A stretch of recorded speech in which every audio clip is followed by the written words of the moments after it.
semuanya, welcome back to YouTube CIL, ide lokal, asik dan bikin gebrakan. Nah, kali ini kita bersama kakak-kakak yang cantik dan kita ada di bincang mahasiswa tentang organisasi yang ada di kampus. Nah, mungkin dari kakak-kakak boleh perkenalan dari organisasi apa dan namanya juga, serta mungkin boleh di jabatannya apa sih di UKM tersebut gitu. Gitu. Oke, mungkin dari aku dulu ya. Kenalkan semuanya, perkenalkan nama aku Nazwa Adakadi selaku Chairwoman of LEC periode 2024-2025. Nah, Chairwoman ini sama aja dengan Ketua Umum Kak posisinya. Oke, halo semuanya. Perkenalkan, nama aku Yuli. Aku dari Manajemen Angkatan 2022. Di sini aku diamanahkan sebagai Sekretari of LEC tahun 2024-2025. Cantik-cantik. Terus ada ibarat ketua umum ya, ketua umum sama ada sekungnya di sini. Nah, sebenarnya dari UKM apa sih Kak? Mungkin boleh diceritakan dari awal berdiri atau LEC itu apa sih gitu? Nah, jadi LAC ini atau Language Activity Center adalah UKM yang berbasis di Fakultas Ekonomi dan Bisnis Universitas Tanjung Kak. Nah, kami ini itu bergeraknya di bidang bahasa dan berdiri itu pada tahun 2014 alias 10 tahun yang lalu pada tanggal 23 Maret Kak. Oh, berarti ini salah satu UKM yang di FEB terus bahasa gitu ya Kak ya. Nah, untuk yang itu apa aja sih Kak bidang-bidang yang ada di LAC Zumiri? Nah, LAC ini punya 4 bidang Kak. Bidang yang pertama itu ada HRD atau Human Resource Development. Itu tugasnya untuk mengelola internalnya LAC. Lalu kedua ada Education. Nah, sesuai dengan namanya, Education ini bertugas di bidang edukasi. Nah, lalu ada bidang Public Relation atau PubDoc biasa dikenalnya itu untuk mengelola publikasi dokumentasi di LAC gitu Kak. Nah, lalu yang terakhir ada bidang Business Administration. Nah, itu bertugas untuk mengelola bisnis atau pemasukan di LAC. Berarti kayak ada apa tadi Kak? Oh iya, Ada HRD, ada Education, ada Public Relation, dan ada Business Administration. aduh susah ya. Kalau di UKM biasa nggak begini. Terus di sini kan LAC itu berbasis bahasa ya Kak ya. Apa sih jenis kegiatan atau program yang sering diselenggarakan dari LAC sendiri? Dari LEC itu setiap tahun kami pasti mengadakan yang namanya language class Kak. Nah, itu language class adalah kelas bahasa yang terbuka untuk mahasiswa di FEB. Nah, itu dari kami setiap tahun pasti menyelenggarakan language class. Selain language class itu ada ITEP Kak. Nah, ITEP ini adalah simulasi test to tape. Jadi kami mengadakan ITEP ini sebagai bantuan, sebagai wadah bagi mahasiswa baru FEB untuk latihan soal gitulah sebelum untuk langsung ke TUTEP gitu. Nah, dari kami sendiri TUTEP ini biasanya diadakan sebelum TUTEP. Nah, jadi ITEP ini berfungsi untuk sebagai gambaran gitu untuk para mahasiswa baru sebelum mengerjakan TUTEP. Dan kadang kan pasti harapannya para mahasiswa baru itu bisa mendapatkan skor yang bagus kan. Nah, dari itu kami mengadakannya ITEP gitu Kak. Oh, berarti sebelum TUTEP itu ada ITEP dulu. Iya, dan itu khusus untuk anak FEB aja ITEP. Oh, berarti keren lah. Ya, cuma di FEB aja. Nah, tadi kan ada kayak ITEP terus sama satunya lagi language class. Selain dari dua program tadi, apakah ada program lain? Oh, banyak banget. Kalau itu sepilong ya.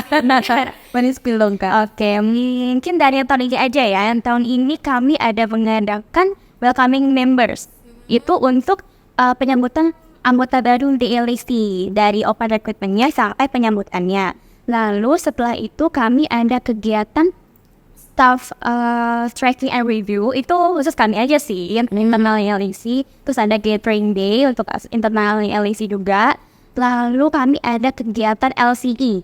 LCE itu atau LAC Collaboration and Exposure. Itu dari kami, staff LEC itu berkunjung ke UKM di luar FEB Kak, tapi di dalam bidang yang sama. Oke, di bidang bahasa juga, budaya juga. Jadi di situ kami akan bertukar tentang apa yang kami tahu, insight-insight dari kami, belajar satu satu sama lain gitu. Lalu kita ada UKM apa lagi ya? Oke, buat selanjutnya itu ada yang namanya Project Human X Social Tutoring. Nah, ini nih salah satu program kerja di LSI yang terbesar dan yang unggulan juga nih Kak. Jadi Project Human ini berbasis ke menolong sesama. Jadi kita bakal ngasih donasi-donasi ke orang-orang yang membutuhkan. Biasanya itu diadakan di panti asuhan atau pondok pesantren atau ke orang-orang yang memang membutuhkan gitu. Dan biasanya dilaksanakan itu pada bulan Ramadan. Jadi kan udah kerasa banget nih Ramadannya, terus ditambah dengan berbagi kepada sesama, jadi lebih klop aja gitu Ramadannya. Tadi udah Progja dipaparkan gitu kan. Ada gak sih Kak dari kalian Progja terbaru dari LSI gitu selain Progja-Progja yang tadi? Nah, untuk Progja yang terbaru itu rencananya kita juga bakal ngadain podcast nih Kak. Tapi itu kayak masih internalnya LSI aja. Nah, itu dalam satu periode bakal dilaksanain selama 2 kali. Buat itu, kalau misal podcast ngundangnya siapa nih Kak? Nah, rencananya itu masih mau undang staff dulu. Jadi kita bakal mengevaluasi dulu gimana Progja itu jalan atau enggak. Nah, kalau mungkin berkembang, mungkin bisa ke eksternal juga. Keren banget ya dari RAC. Udah tadi ada pakil itu ya kayak sosial, Iya, terus ada podcast, terus ada kayak gathering ya Kak, itu buat penyambutan itu kan anggota, terus ya Arna, wis keren banget. Terus nah tadi kan kita udah ngomongin Progja, sekarang kita masuk ke apa sih manfaat terbesar masuk LAC gitu, apa sih mahasiswa dapatkan masuk LAC gitu Kak? Buat manfaat itu mungkin yang pertama dan utama itu relasi ya. Nah, relasi itu pasti udah banyak banget dan kita bakal ketemu sama berbagai mahasiswa dari berbagai jurusan di FEB Untan. Kemudian pengalaman itu kayak penting sekali aja gitu. Selanjutnya mungkin skill buat manage waktu gitu. Terus apalagi ya Wah kira-kira? Berdasarkan dari yang tahun lalu ya Kak, kami itu punya kesempatan nih Kak untuk bertemu dengan mahasiswa pertukaran pelajar yang dari Prancis. Tahu gak sih yang si Lukas dengan Mel itu yang itu? Nah iya, kami berkesempatan tuh bertemu dengan mereka kemarin untuk sharing session mengenai bahasa Prancis. Nah itu salah satu benefit dari LAC, karena di LAC itu pasti ada aja relasi dari staff kami yang mungkin kenal nih dengan orang-orang yang ada di luar negeri gitu, dan bisa sharing session seperti itu. Keren banget, berarti kalau masuk LAC bisa ketemu orang-orang luar gitu ya Kak ya. Nah tadi kan kita udah bahas manfaat nih. Mungkin dari kakaknya mau nggak berbagi pengalaman setelah masuk LAC itu apa sih yang kakak rasakan setelah masuk LAC dari keduanya mungkin? Oke, mungkin aku dulu kali ya. Boleh. Nah, aku tuh sebelum masuk LSI agak mageran gitu kan anaknya. Jadi tuh pas masuk LSI udah lumayan banyak kegiatan. Jadi aku udah bisa ngisi-ngisi waktu luang aku ke kegiatan-kegiatan positif. Terus di LSI itu aku banyak banget ketemu sama orang baru. Salah satunya itu teman aku dari International Class. Nah, sebelumnya mungkin aku nggak tahu nih kosakata yang ada di dalam bahasa Inggris. Dengan adanya aku ketemu mereka, terus mereka juga gunain bahasa Inggris itu dalam kehidupan sehari-hari. Jadi kayak nambah aja gitu kosakata yang aku ketahui. Gitu. Sambil belajar sambil menambah grammar. Iya betul. Dan keren lebih nih kakaknya. Kalau dari aku mungkin tuh waktu sebelum aku join LAC ya, itu aku agak nervous kalau mau di public, kayak gemeteran gitu kalau biasa itu kayak ini gimana gitu kan. Tapi di LAC ini kan kita kan belajar ya untuk ngomong di depan orang-orang, untuk berbicara di depan. Dan punya pengalaman di LAC itu sangat bantu aku untuk lebih pede ngomong di depan teman-teman aku, dan untuk melatih public speaking aku juga. Lalu melatih kepemimpinan. Di LAC itu tuh setiap staff ya pasti dikasih kesempatan untuk menjadi seorang pemimpin Kak. Baik itu di Progja divisinya atau Progja besar di LAC, itu pasti ada kesempatan untuk kami menjadi seorang pemimpin. Baik itu menjadi ketua divisi atau ketua panitia atau malah jadi ketua umum. Gitu. Jadi kita udah berbagi pengalaman gitu kan. Apa sih keterampilan yang kalian dapat setelah masuk LAC? Mungkin ada nih kayak, oh aku buat sebelumnya belum bisa ini, tapi pas masuk LAC, wah aku udah bisa ini gitu. Jadi kakaknya udah ya, siapa? Aku dulu boleh. Mungkin yang paling aku rasakan itu lebih ke time management ya Kak. Time management itu penting banget buat aku. Terus juga seperti yang Wawa katakan tadi, itu ada melatih kepemimpinan itu benar adanya. Aku juga merasakan perbedaan yang signifikan buat diri aku di situ. Kemudian juga lebih ke relasinya juga makin bertambah sih.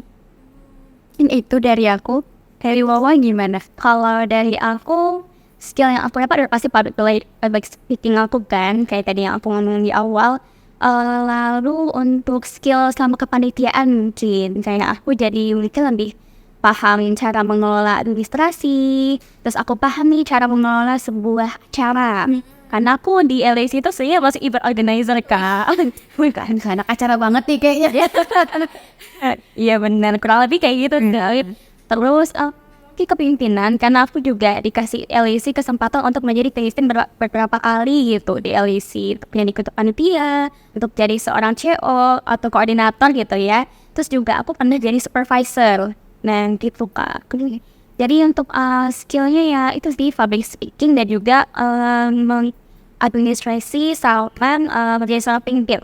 Keren banget masuk LAC bisa berbahasa asing kan kak. Iya, terus bisa mimpin. Wah banyak banget yang didapat masuk LAC. Terus, nah katanya kita udah bercerita kayak apa yang didapat dari LAC, terus kayak manfaatnya dan lainnya. Apa sih kak tantangan dari LAC sendiri kalau misal ngadain acara gitu terkait anggaran dan lainnya? Mungkin dari kakaknya boleh berbagi cerita. Mungkin dari aku dulu ya. Di LAC ini kalau misalnya kita ngadain kegiatan pasti ada persoalan kan, kan. Bisa jadi dari perubahan tempat atau keadaan di hari-harinya gitu. Nah itu biasanya dari kami sigap untuk langsung menyesuaikan dengan keadaan. Misalnya kayak keadaan hari itu hujan, kami mengadakan kegiatan di luar terus hujan gitu kan. Nah itu dari kami tuh langsung sigap untuk apapun yang bisa diselamatkan itu pasti langsung kami selamatin. Misalnya kayak barang-barang elektronik itu kan sangat riskan ya, apalagi kalau kami pinjam dari kampus gitu. Jadi staf kami itu tuh sangat sigap untuk menyelamatkan barang-barang elektronik tersebut. Lalu kalau misalnya ada perubahan kegiatan, itu biasanya itu langsung diarahkan dari kami untuk segera merubah susunan kegiatannya kalau misalnya ada perubahan dari pihak eksternal gitu. Lalu kalau ada masalah tentang anggaran, nah kan biasanya kan anggaran kan susah ya buat dapat ya. Nah itu biasanya kami boost di fundraising kami. Fundraising itu tuh bonus gitu kan dari sang. Yaitu kami selalu ngasih target ke anak fundraising untuk bisa mencapai dana sekian nih untuk kepanitiaan ini. Dari situlah kami bisa menutupi kekurangan uang yang kami dapatkan gitu. Begitu sih, soalnya kan kalau kadang kita kasih proposal ke eksternal itu kan kadang pasti ada yang nggak cair ya. Nah berarti solusinya itu dari fundraising ya kak. Gitu sih. Tuh. Kakaknya ada jawaban atau Mungkin tadi karena udah disinggung soal proposal ya. Buat proposal eksternal itu kan juga lumayan lama. Prosesnya juga nggak secepat itu kan. Jadi emang di push aja proposalnya itu lebih cepat disebarkan dan lebih banyak di follow up gitu ke pihak eksternalnya. Ya kita udah bicara manfaat tantangan sekarang ke anggotanya. gimana sih kalian menjaga anggota itu agar tetap aktif dalam organisasi? Oke, nah tadi kan aku ada nyinggung nih soal di sisi HRD. Nah HRD ini emang fungsinya itu untuk menjaga internal LAC supaya tetap dalam keadaan yang baik-baik aja gitu. Nah dari HRD ini pasti men-tracking para staff gimana sih kerjanya, apakah ada masalah, apakah ada problem, what you got in LAC gitu, what's your problem gitu kan. Jadi dari situ kami bisa tahu ada apa nih dengan staffnya, apakah ada masalah, apakah ada kendala yang dihadapi. Dari situ bisa menjadi solusi untuk kami supaya memberikan solusi ke staffnya yang punya masalah tadi. Lalu kami juga ada staff gathering day. Di situ tuh kami pasti mengadakan kegiatan yang seru-seru nih supaya para staff ini bisa lebih enjoy. Terus dari situ juga biasanya para staff itu bisa lebih dekat dengan satu sama lain. Kalau dari Yuli mungkin ada tambahan? Nah, mungkin dari tahun ke tahun, jadi LAC ini punya budaya dan tradisi organisasi yaitu kekeluargaan. Jadi kami bakal menjaga internal LSI ya dengan kekeluargaan itu. Jadi kayak nggak ada batas gitu di antara staff, member, dan inti dari organisasi itu gitu sih Kak. Berarti kalau misal dia introvertnya diajak gitu kayak. Iya diajak gitu, terus kayak ayo kita rangkul gitu. Jadi nggak ada yang kerasa oh aku sendiri nih di sini, itu enggak. Keren banget relasi ini. Terus kan kita tadi udah ngomong itu cara menjaga kan. Nah sekarang bagaimana pendapat kalian mengenai UKM yang sekarang? Kan kayak ada yang toksik, ada yang ini. Menurut kalian itu gimana sih cara agar mahasiswa itu menghindari lingkungan yang seperti itu? Mungkin kakaknya Ini dan mungkin kalau pengalaman aku sendiri aja ya, kalau aku experience buat milih organisasi itu, aku melihat dari pas PKKMB. Itu aku lihat dari bagaimana cara mereka menyampaikan UKM mereka masing-masing, organisasi mereka masing-masing. Itu kan setiap perwakilan kan pasti menunjukkan sebuah budaya dari UKM tersebut kan. Lalu bagaimana proja dari masing-masing UKM itu.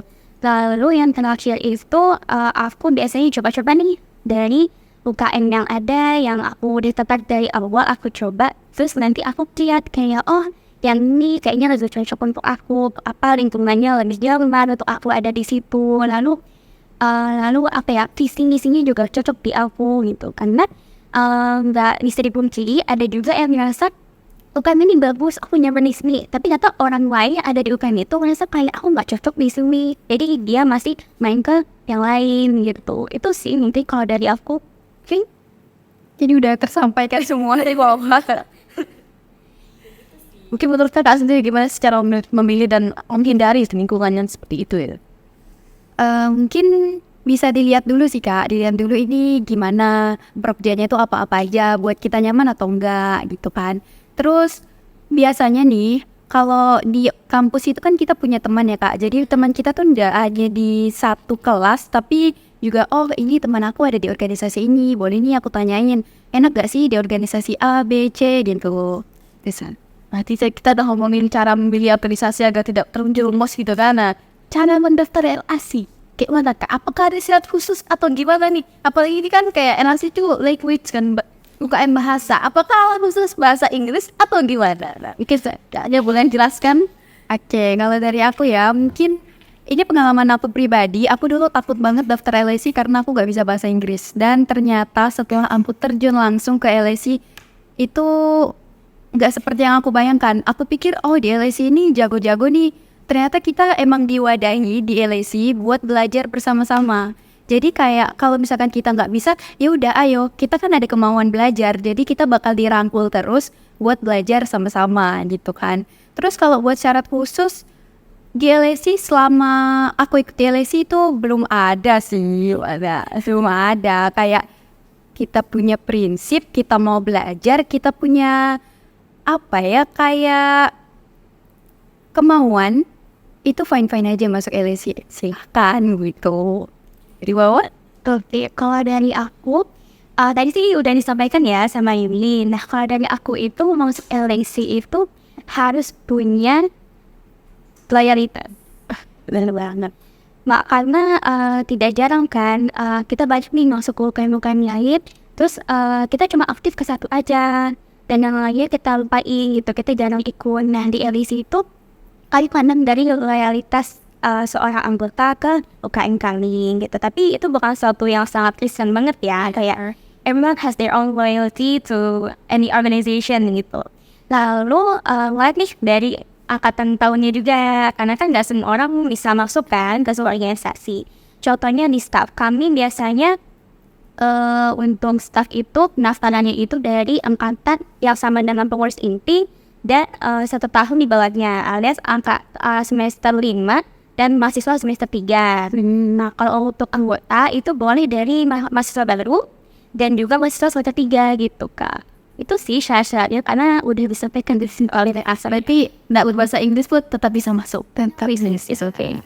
Nah, jadi kan tadi kita udah berbicara tentang bagaimana pendaftaran untuk masuk LAC gitu kan. Nah, harapan kakak ke depannya untuk LAC sendiri itu bagaimana? Kenapa kakak? Harapan terbesar saya mungkin LSI bisa kayak ranahnya bukan di lingkup fakultas, tapi univ.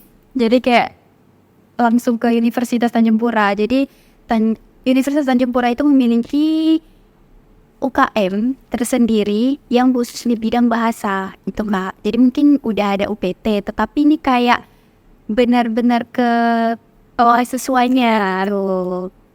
Dari lulus, kalau aku harapan untuk LAC ke depannya ya semoga LAC bisa menjadi lebih besar lagi lingkupnya kayak yang dikatakan oleh Yuli, lalu bisa menjadi lebih sukses dan semoga LAC bahasa yang ada di dalamnya bisa semakin luas juga supaya membantu para mahasiswa yang mau belajar mengenai bahasa. And keren banget tuh harapannya ke depannya kayak. Nah, terakhir ini adalah bagaimana kalian kayak pesan-pesan untuk pengembangan cara pemilihan organisasi agar mereka itu aku sebenarnya di sini tapi ternyata aku ke sebelah gitu, kayak mereka memiliki loyalty gitu yang dilakukan banyak kan. Gimana sih kayak agar mambanya itu nggak bingung nih aku nggak punya bakat tapi aku pengen masuk ini gitu untuk mencoba sesuatu yang baru gitu. Mungkin dari kakaknya boleh menyampaikan pesan bahwa untuk memilih organisasi itu harus gimana gitu. Oke, kalau dari aku sendiri itu jangan terpaku sama teman. Jadi kayak apapun yang kalian mau dari diri kalian sendiri dulu gitu. Jadi harus gali dulu potensinya, potensi di aku apa sih, apa yang mau aku gali lebih dalam lagi. Jadi emang tergantung ke diri sendiri. Terus lihat lagi organisasi-organisasinya, karena organisasi di FEB ini kan lumayan banyak ya. Jadi pinter-pinter milih. Karena kayak di lingkungan organisasi ini bagus gak ya buat aku, cocok gak ya buat aku. Jadi dilihat-lihat lagi, cari tahu lagi gitu. Mungkin kan cari tahunya jangan lewat orang aja, tapi sosial media juga banyak kan informasi-informasi itu gitu.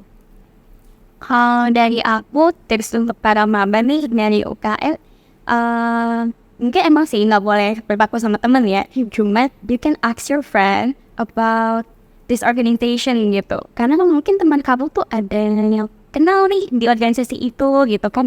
Terus tahu nih organisasi itu lingkungannya seperti ini. Terus mereka tuh bisa ngapain aja gitu. Nah itu bisa kamu jadikan sebagai sumber informasi lah untuk tahu mengenai UKM tersebut atau organisasi tersebut. Nah lalu mungkin dari awal kamu harus tahu sih kamu tuh tertariknya sama apa gitu. Apakah kalian di kampus ini kamu nih bukan cuma mau sekedar belajar biasa aja, kamu ternyata mau mendalami mengenai bahasa.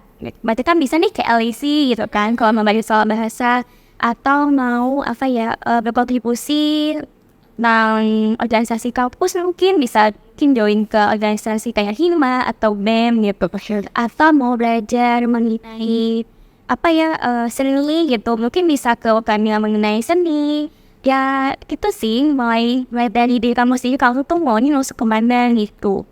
Keren banget penyampaian dari dua kakak yang cantik ini dari UKM LAC.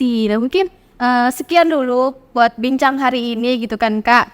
Terima kasih sudah mau podcast di sini gitu. Sampai jumpa nanti kita di episode yang lainnya itu bersama UKM yang ada di NIP Untan. Jangan lupa like, komen dan share video ini. Dadah.